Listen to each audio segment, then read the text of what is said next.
പാലക്കാട് കൊഴിഞ്ഞാമ്പാറയിൽ യുവാവിനെ വീട്ടിൽ കയറി മർദ്ദിച്ചു കൊലപ്പെടുത്തിയ സംഭവത്തിൽ പ്രതി പോലീസ് പിടിയിലായിരിക്കുകയാണ്. സച്ചിൻ വള്ളിക്കാട് പാലക്കാട് നിന്ന് ചേരുന്നുണ്ട്. സച്ചിൻ, സംഭവവുമായി ബന്ധപ്പെട്ട് പോലീസ് നൽകുന്ന വിശദാംശങ്ങൾ എന്തൊക്കെയാണ്? പ്രതിയെ എങ്ങനെയാണ് പിടികൂടാൻ കഴിഞ്ഞത്?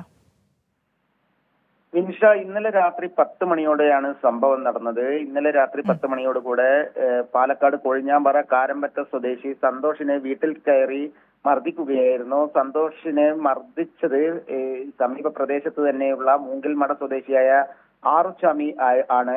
ആറുചാമിയെ മണിക്കൂറുകൾക്ക് തന്നെ, അതായത് മർദ്ദനത്തിന് ശേഷം ആറുചാമിയുടെ ഭാര്യ തന്നെയാണ് ഇത്തരത്തിൽ പോലീസിന് വിവരം അറിയിച്ചത്.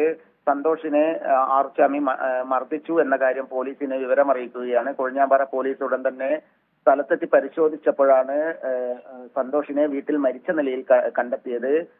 നിലവിൽ മർദ്ദനമേറ്റ പാടുകൾ ശരീരത്തിലുണ്ട് എന്ന് തന്നെയാണ് പോലീസ് പ്രാഥമികമായി നൽകിയ വിവരങ്ങൾ.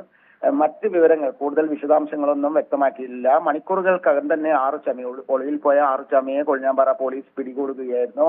നിലവിൽ ആറുചാമിയെ പോലീസ് ചോദ്യം ചെയ്തു വരികയാണ്. വൈരാഗ്യത്തിന്റെ പേരിലാണ് ഇത്തരത്തിൽ ഒരു മർദ്ദനമെന്നും കൊലപാതകത്തിന് കാരണമെന്നുമാണ് നിലവിൽ പ്രാഥമികമായി ലഭിക്കുന്ന വിവരം. സന്തോഷ് ഒറ്റക്കാണ് വീട്ടിൽ താമസിക്കുന്നുണ്ടായിരുന്നത്.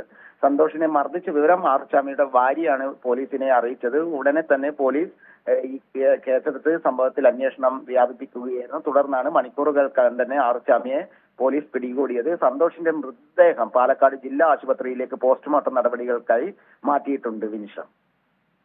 ശരി, സച്ചിൻ വള്ളിക്കാടാണ് വിശദാംശങ്ങൾ പങ്കുവച്ചത്.